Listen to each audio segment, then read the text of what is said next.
Abu Dhabi, the richest city on the planet. It wants to join the City Super League and is undertaking an incredible transformation, building this extraordinary skyscraper, Uldar HQ. Nothing like it has ever been attempted. It'll be a race against the clock. Will this megastructure push even Abu Dhabi to the limit?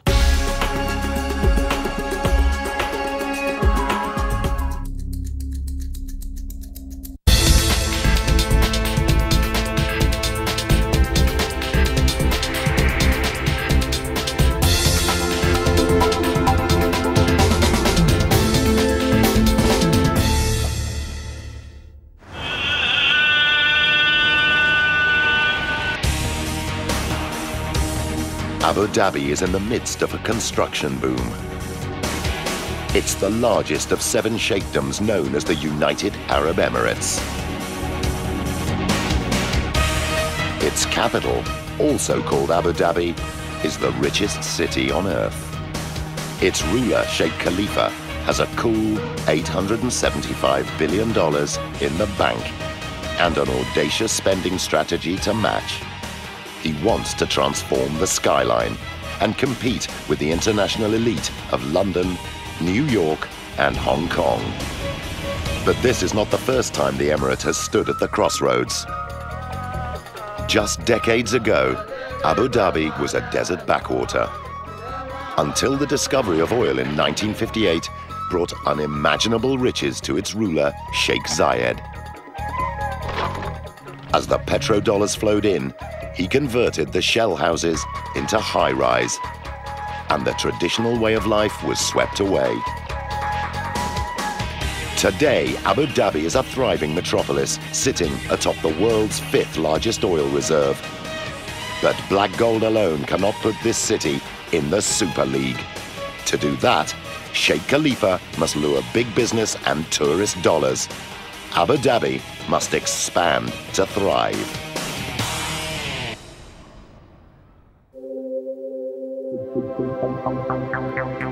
To put Abu Dhabi on the world map, fledgling property developers Uldar plan a whole new micro-city, Al Raha Beach.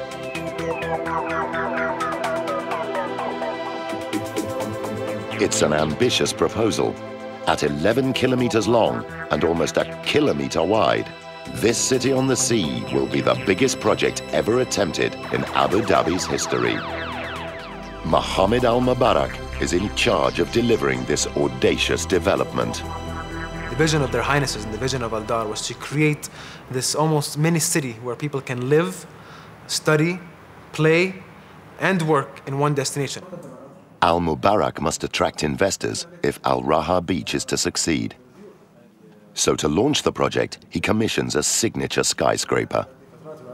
Creating an iconic structure on Al Raha Beach was of vast importance on basically putting Al Raha Beach on the world map.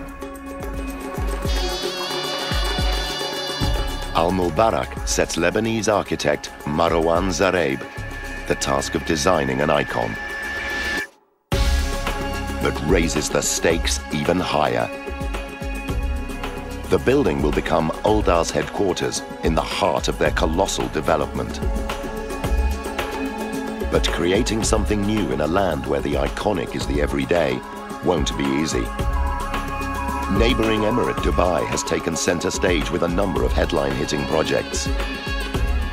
The world's tallest skyscraper, Burj Khalifa, the Palm, and the World, and the emblematic Burj Al Arab. To stand out from the crowd, Zareb knows he must redefine the extraordinary. Simple can be powerful sometimes, and especially in architecture. You can see it since the pyramids of Egypt. Most of the iconic buildings are very simple buildings. But it isn't until Zareb is relaxing on a plane that he has a brainwave. But I couldn't sleep, so it was a moment of relaxation, you know. And then the idea came simply. So I took a pen and I drew it on a sketchbook. The design is simple but daring. A round skyscraper taller than the Statue of Liberty, with a curved glass skin covering the area of 4 football fields. To be honest with you, the moment I imagined it, I knew it was a winning concept. I knew it was something different. In fact, the design is so unusual, Al-Mubarak initially doesn't know how to react. And when I first looked at the MZ design, I was a bit confused in the beginning, to be honest with you. I felt like I was looking at a comic. I felt that this was a flying saucer and basically it landed on Al-Rah beach. And I just kept on staring on it for like another 15 minutes. And after 15 minutes, I just fell in love with it. Zaraib's design is inspired by nature. 2 giant circular curved walls of glass mirror an open clamshell. Architecture is nothing but imitation of nature. At the beginning, the idea was so geometrical, very pure. It's like a seashell. The seashell has deep meaning for Abu Dhabi with its seafaring heritage. But a circular design poses a problem. Just like a coin that stands on its edge, it risks being unstable. The circle must be balanced. So Zaraib turns to some very old-school geometry. The real challenge of the facade, of the circular facade, was to find the 2 points where the building should pose on the ground. And for that, I had to go back to one of the oldest rules in architecture, proportion. When you have a circle, you can divide it into a pentagram.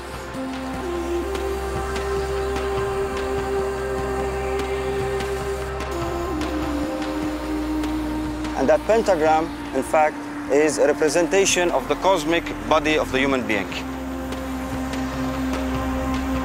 So you can put a man in that pentagram,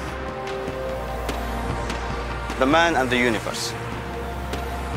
So the pentagram will define the 2 points of the circle where the facade will lay on the ground.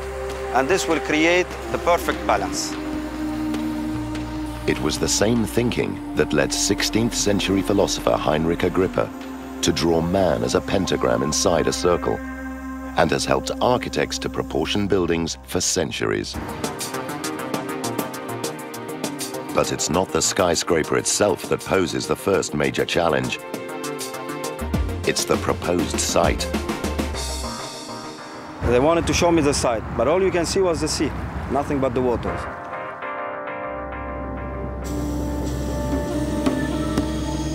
Unbelievably, the solid ground required for Old RHQ does not yet exist. The desired location is 700 meters out in the Persian Gulf and 8 meters underwater. New land must be created. Over 3 million cubic meters of sand must be found. Surely a simple task with Abu Dhabi's endless desert dunes. But desert sands are too fine to build with. The land would just slide into the sea.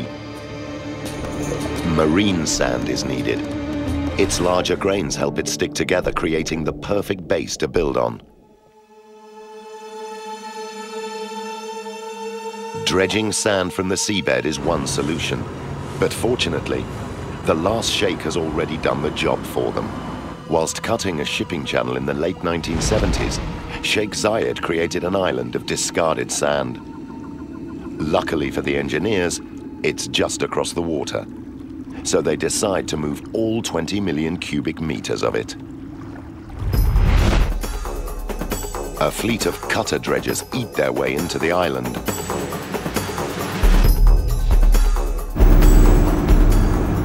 These are no ordinary dredgers.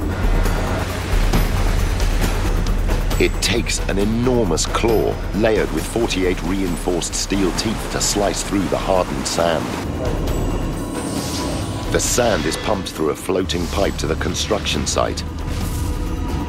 Here, excavators toil 24 hours a day to flatten the virgin ground.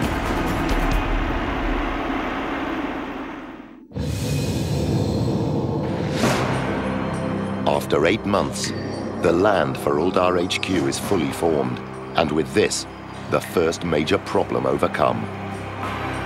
Now, engineers must somehow turn Marwan Zaraib's radical design into an engineering blueprint. The building is bellied. But it soon dawns on the engineering team that time isn't on their side. We mapped out the program, and it was, I realized that basically from this blank sheet of paper, we would have to start piling within 2 months, which is absolutely unprecedented for a building, well, for any building, but certainly a building which is of a unique geometry. Uldar want their skyscraper completed by an astonishing deadline. In just 30 months' time, the eyes of the world will be on Abu Dhabi when it hosts its first Formula One Grand Prix.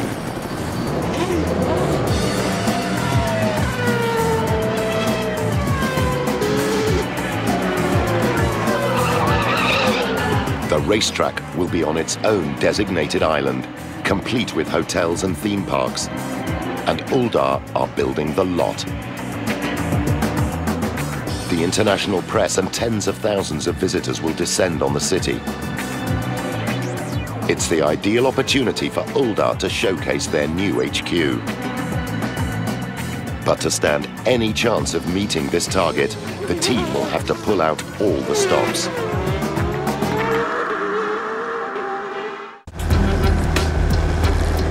Just 1 month after design has started on Abu Dhabi's round skyscraper, the construction team arrive on site to begin foundation works. For construction manager Miles O'Sullivan, the schedule is a shock. With the design not complete and being told you're going to pile in 1 month, almost crazy. But it's not just the first deadline O'Sullivan has to worry about. Uldar HQ's round curved shape presents an enormous sail-like area when wind strikes. Wind tunnel tests must be done to prove the foundations can take the strain. But the results won't be back until work has already started. Abu Dhabi is regularly hit by high-pressure winds that sweep in from the Persian Gulf. But building Uldar HQ so close to the sea will put the foundations under another kind of pressure. Digging for Uldar HQ is very similar to digging here in the sand. What you get as you dig down is you'll get to see the groundwater starting to surge through the sand. And in fact, it's that groundwater that we see start coming through the sand here that's creating the pressure and obviously creating the issues for us when we do the construction.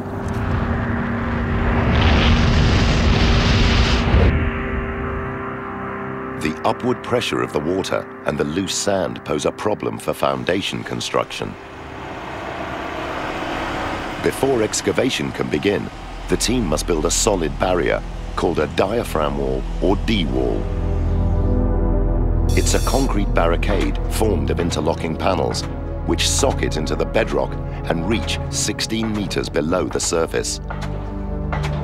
The D-wall holds back the loose sand and the surging seawater, ensuring the ground inside the barrier can be removed. These areas here, what are these? The D-wall must be built before the foundations can be laid. But with the blueprint above ground or work in progress, the team can only hope that over-engineering the foundations will make them strong enough. The design calls for about 400 concrete piles that work in 2 ways. Half of the piles rely on friction with the ground to secure the structure to the rock and sand below, whilst the remaining piles drive deeper into the rock to dissipate the building's immense loads into the ground. On site, D-wall construction begins. It's the same process ongoing at this Abu Dhabi construction site.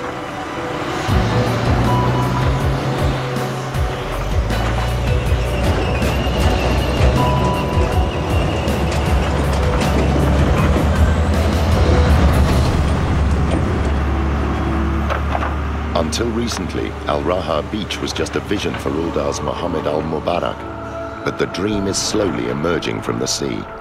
Seeing that land come up, seeing the amount of basically work and the amount of basically staff we had on the ground to make sure that was going to be done, that was like watching Rome being built. The D-wall and concrete piles create a firm foundation upon which to build Uldar HQ. But the force of the sea pushing up through the sand still poses a threat to the skyscraper. The great way of demonstrating the problems we faced at Outer HQ with the groundwater is in imagining that this bottle here is Outer HQ. And as I push the bottle down, you'll see forces are exerted on my hand. And in fact, that's the groundwater trying to push the building out, trying to push Outer HQ out of the building site. To keep the site dry during construction, water is sucked out of the sand and pumped out to sea. But that's only a short-term solution. To protect this skyscraper in the long term, the team need an extra defense. It's a giant slab of concrete called a raft. It creates a barrier against surging water, stops the piles from punching up through the building, and acts like a snowshoe to evenly distribute Uldar HQ's 59,000-ton weight into the ground. The raft construction for Outer HQ is 12,000 cubic metres of concrete, which is a 30,000-ton structure. It's a huge element. With 2,000 truckloads of concrete to pour, it's a job that continues into the night.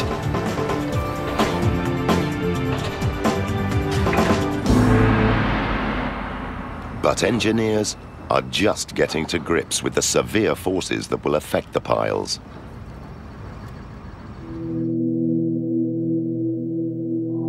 The unique shape of the skyscraper will capture wind like the sail of a yacht.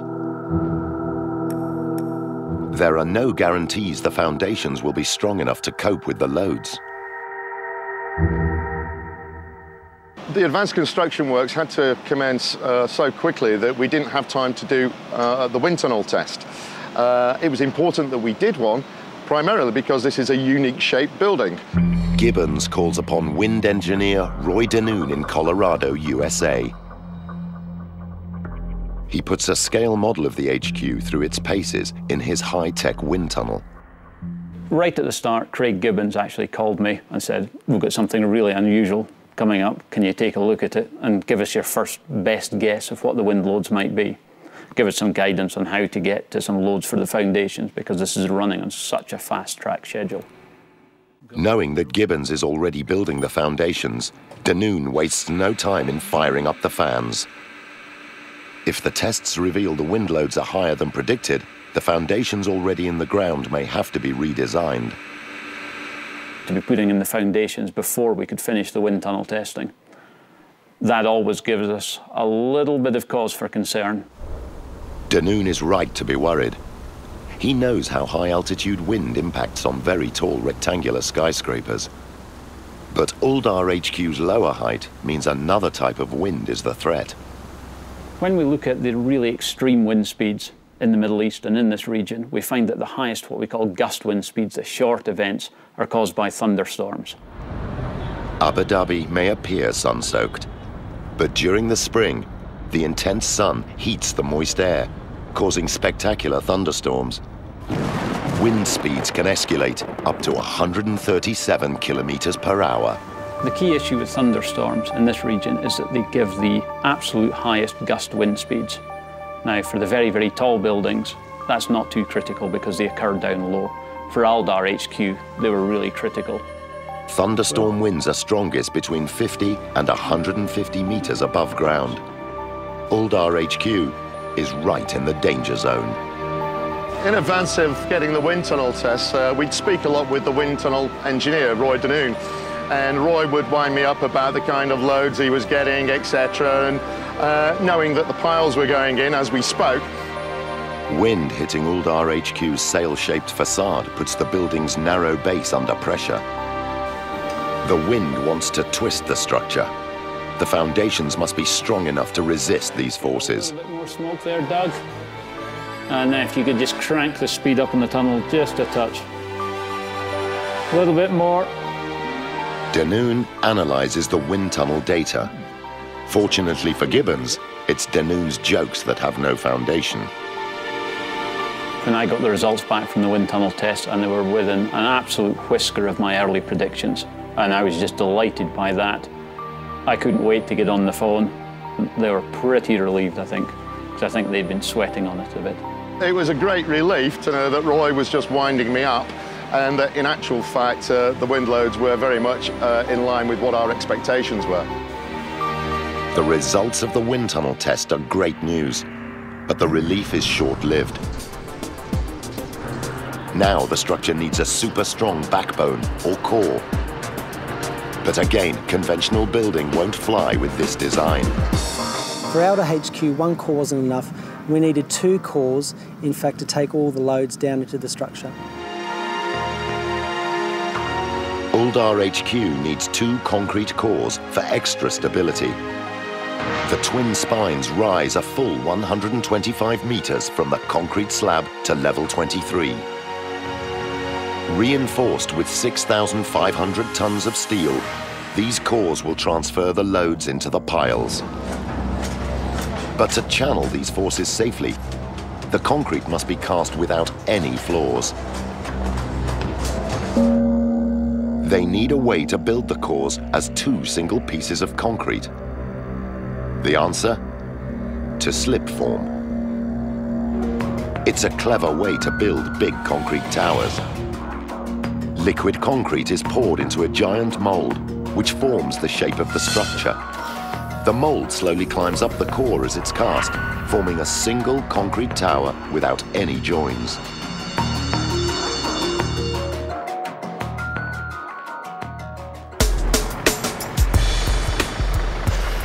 Seamless concrete will ensure the HQ's cores are strong. But these 125-meter backbones must be built in only 6 months. It's the same process ongoing at this Dubai construction site, led by the Uldar HQ team. We are calculating how much per hour we need to climb, and then how much concrete we need to place in every hour. Slip form is fast, but on this schedule it's not fast enough. O'Sullivan has a trick up his sleeve to speed up construction. We set a challenge to both cores, who could get up there first. More, get up. The teams battle to reach each level before the other. The cores grow meter by meter under a constant cycle. The concrete is released and poured around the steel reinforcement. Hydraulics anchored to the structure raise the mold or shutter so that the next layer of concrete can be poured. And manpower is a key focus because slip forms are very labour intensive. You need to make sure that the guys are on deck, they're there at the right time, they're doing the right works. 4 months into core construction, the 2 teams are neck and neck in the race to the top. Core 1's team leader keeps a close eye on Core 2's height. It's been my benchmark, so if I'm doing better, I'll be ahead of them. So a lot of pressures are there. My boss is telling me, do this, go up, go up, go up. But it's good, the pressure is good. Core 2's leader also feels the strain. I'm working 24 hours today. I try to finish more earlier than the other core. Every month, the builders pour enough concrete to fill 1.5 Olympic swimming pools. But the teams aren't home and dry yet. There's still a challenge to finishing. Cores are renowned for going up quickly and sometimes having problems, so there's a lot of coordination effort that goes in to make sure that they do go up on time. We had structural steel elements to cast in, we had crane connections to get right. After just 6 months, the 2 cores are approaching the top. Core 2 is only a meter or so behind, but Core 1 push ahead to victory. Core 1 won the race. It's really good to know that we're on top.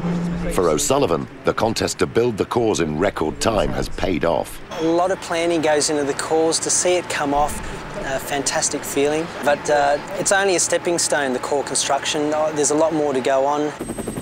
The team have so far overcome the obstacles to bring Uldar HQ to life. But now they must face their most complex challenge to date. 1 year in, and Abu Dhabi's radical skyscraper is beginning to take shape. But with only 19 months to the deadline, the engineers must crack how to build Uldar HQ's vast external shell.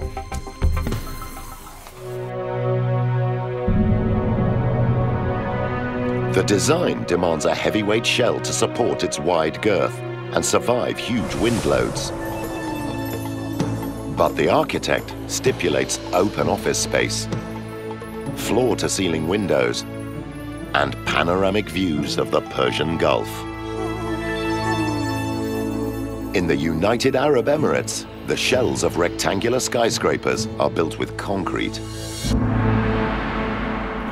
But the geometry of Uldar HQ's shell is so complex, it must be built with the precision of a Swiss watch to fit together. On this scale, achieving millimeter accuracy with concrete is practically impossible.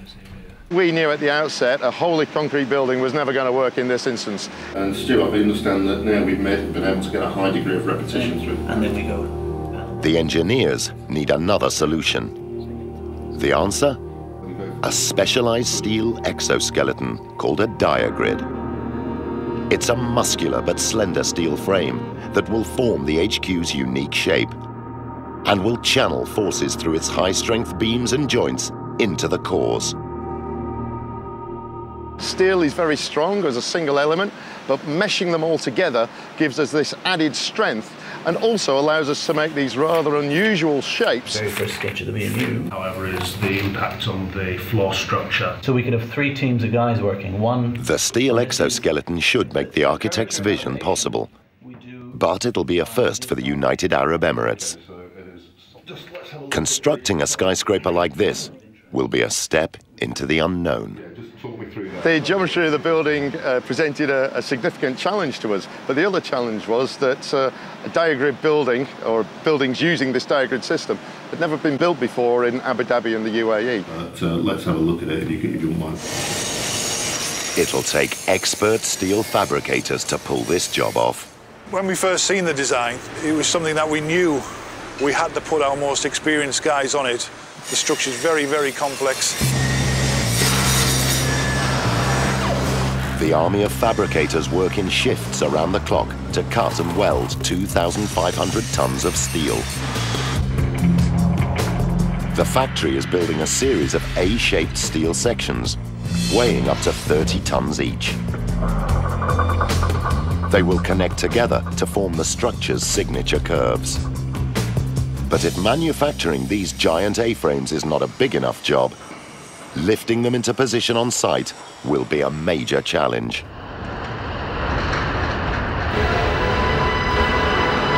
Great to see the steel arrive for the main diagrids, the main columns to the structure. Huge sections.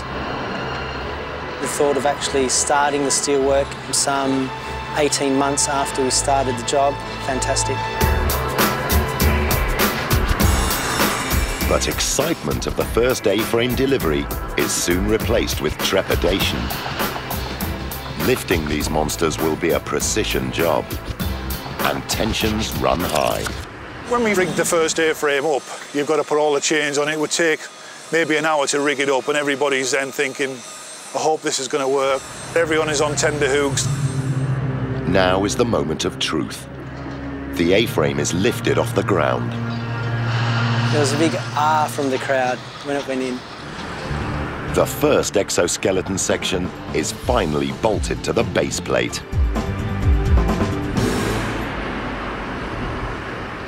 To see one go in, an amazing feeling. First A-frame up, again a milestone achieved, but then a lot more to go. Another 99 A-frames must be fitted to form Abu Dhabi's unique skyscraper. The handover date is now just 19 months away. So the team must now focus on the HQ's interior.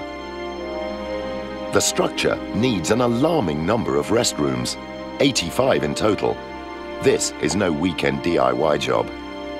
It'd take an army of plumbers and time the schedule cannot spare. So to fast-track the task, the team innovate again with prefabricated washroom modules or pods. A pod is a factory-made restroom, complete with lavatories, basins and mirrors, ready to plug into the building. The team plan to lift these 12-ton pods by crane and lower them into the cores like a giant game of Tetris. Construction is a finely tuned sequence. The pods have to be in before the exoskeleton blocks access to the cores.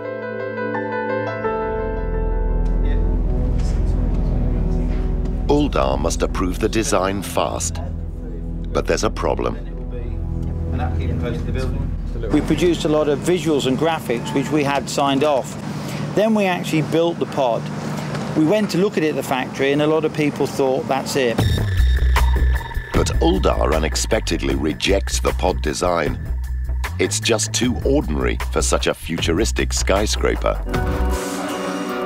It will take months to remodel, and the exoskeleton can't wait. The whole plan could go down the pan. The only option is to leave out 2 roof sections and drop in the pods later, but this has its own dangers. With 0 hour looming, the team must now wrap the building's skeleton with a glass skin. And no one has ever built a glass facade like it. The geometry of Uldar HQ is highly complex. 2 giant bowed facades cover an area the size of 52 basketball courts. A 3rd narrow surface joins the round facades like a zipper, arcing an extreme 290 degrees from one side to the other. But curved glass like this doesn't exist. The engineers need another plan. The secret to covering a curved surface with flat glass is its shape.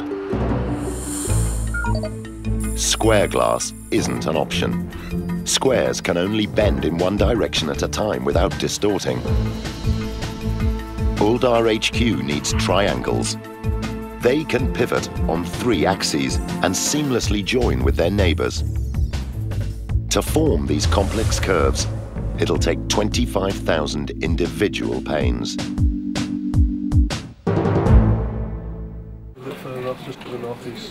But before glass production can begin, the team must know what wind pressures it will face. It's back to wind engineer Roy Danoon, who must test the design in his wind tunnel. When we first saw the design, we knew there was some potential for some quite high glass design pressures. If you in their design a pane of glass, then it will be sucked out the building. The large facades are most likely to cause trouble. The biggest loads on the overall building are the winds coming flat into the wide face, so it's capturing it almost like a sail. The wind comes into the centre and spreads out around the building, and where it separates and splits away from the building around the edges, that's where we see the largest pressures. The pressure is like a big SUV hanging off the outside of each panel. But that's not all Danoon's test reveals. The circular shape of Uldar HQ creates another problem. When we initially saw the design, the sharp edges threw up the warning flag that said, look, we can get some pretty large pressures here. Where the wind hits the edge of the narrow strip of glass, it spirals in on itself, creating a vortex. You see this recirculation of the flow. It separates away and you get this little bubble on the surface where the wind isn't hitting, and then it comes back in to meet the surface again. That's typically an indication that that's where your highest design loads are occurring for your glass. And that's very, very strong suction force is what that little bubble means. To stop wind sucking glass out of the HQ, each pane must be beefed up with thicker glass and a stronger frame. But that does nothing to limit the scale of the job ahead. Installation.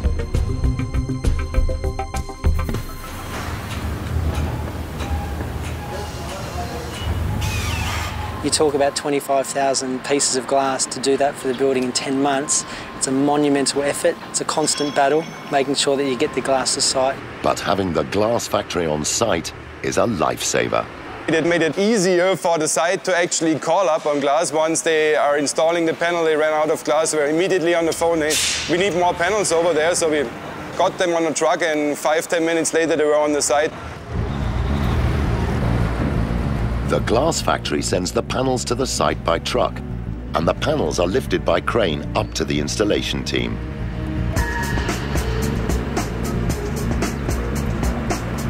The constant pressure was the program, the program, the program. The glass is pulled onto the floor plate, but it takes a team of 8 specialist riggers to install the panels. Probably the hardest thing was the sheer volume that had to be installed. Fixing glass on a curve at this height means the panels have to be swung out from a platform that hangs out of the building. It should be easy, but then this team have Abu Dhabi's wind to contend with. The wind here can just blow in from nowhere. It caused us no end of problems. The glass would start to revolve and spin. We would get a choice whether to lift it, bring it into the building, put it down, or to put it straight back down on the ground. They were decisions that had to be made on the spot. And you don't want a large panel coming down from 20 stories. Just contemplating that, it doesn't bear thinking about. This glass panel makes it into position in one piece. But the team have another 29 to install every day if they're to meet their targets. We got it up to 30, 32 on average, and I think the best day was over 40.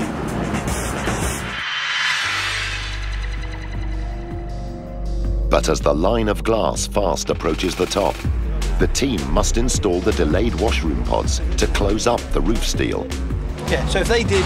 You get 15 metres, 15 metres in one day, so you're 120 metres, yes. The new design is finally approved, and after 10 months, the 12-ton modules start to turn up on site.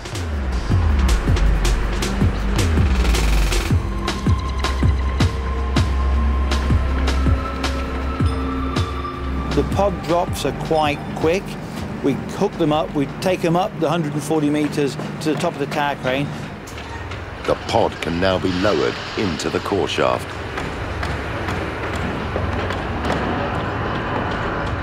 It's a tight fit with just 75 millimetres of clearance.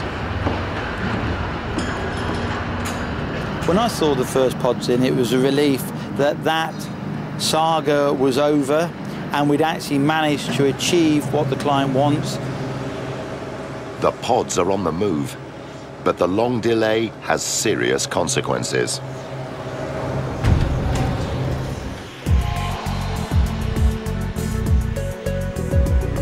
Finishing the exoskeleton should be a straightforward task, but the incomplete steel roof has sagged out of shape.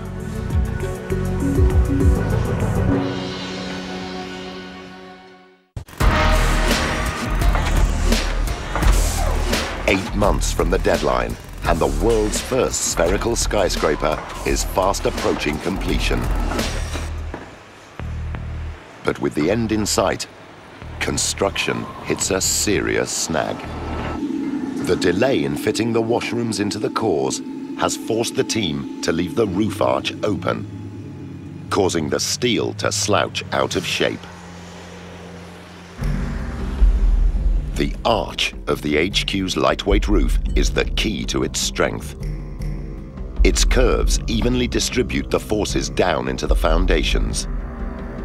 But if any elements of the arch are missing, the forces cannot flow away. The roof will sag under the weight. To discover how serious the slump is, the steel is surveyed. I made a phone call to our site supervisor, Bob, and asked the question of what the actual sag was recorded, expecting it to be around about 50, 60 mil. When we got the figures of 150 millimetres, I was a little bit shocked. With a building that relies on precision engineering, a 150 millimetre sag is a huge problem. The roof will not slot together. The brackets to connect the remaining 40 glass panels will be out of alignment. There is no time to redesign. The team have to somehow make the roof steel fit together.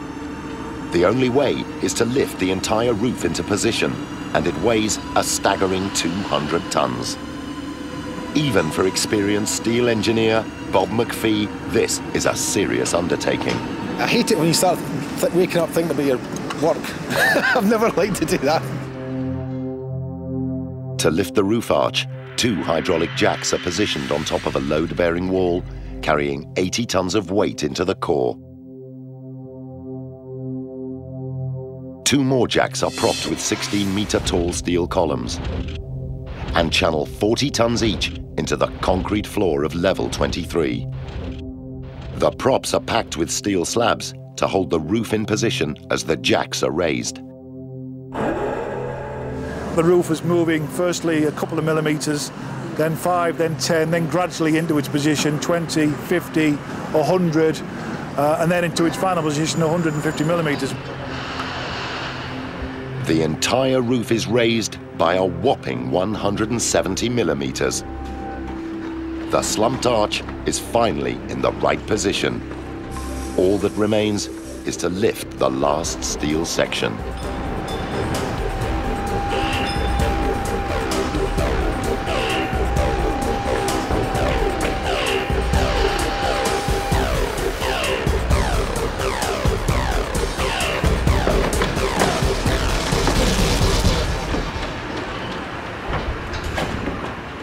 It's a tight fit.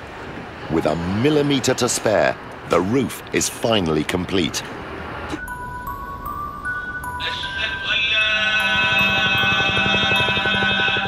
With just weeks to spare before Abu Dhabi's first Formula One motor racing spectacle hits town, all of Uldar HQ's 25,000 glass triangles are in position, except one.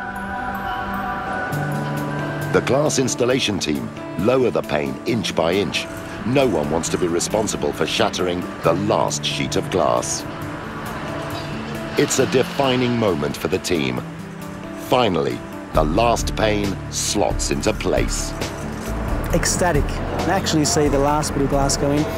Amazing feeling. Hopefully the guys here feel the same way, and I'm just overjoyed. Against all the odds, and in just 30 months, the team have fulfilled their brief.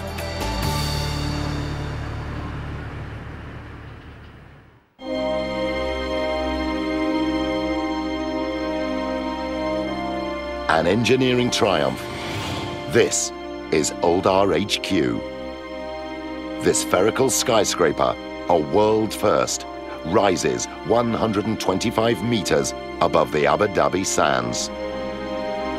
All 3,000 glass panels mirror the surrounding landscape, reflecting the blue skies and the rolling sea of the Persian Gulf. Amazing structure. You don't see any circles in the world being constructed, so to be part of that was fantastic. Mindful of all the issues and challenges and highs and lows in between adds to that feeling of triumph. Mohammed Al-Mubarak fell in love with an extraordinary idea. But will the building match his high expectations? It is really a work of art. It's a stunning building. To me, it feels like it should be in a museum. The space is unbelievable. It's really a colossal building. When you come up front to it, it's even bigger than you even imagined. And for it to come from paper to that, it's great. Already an icon on the Abu Dhabi skyline, Uldar HQ should lay solid foundations for the future of Al Raha Beach. Architect Marwan Zareb is delighted to see his concept sketch come to life. The building is more beautiful than the original idea because it's real now. It's no longer a simple concept. It's became reality. Uldar HQ is a structure that rivals not just Dubai's iconic buildings, but can stand proud on the international stage. The HQ building has really put Abu Dhabi on the world map. If you ask me today, we're not yet into the world of Singapore or New York or Paris or London. Will we get there? I absolutely believe so we will.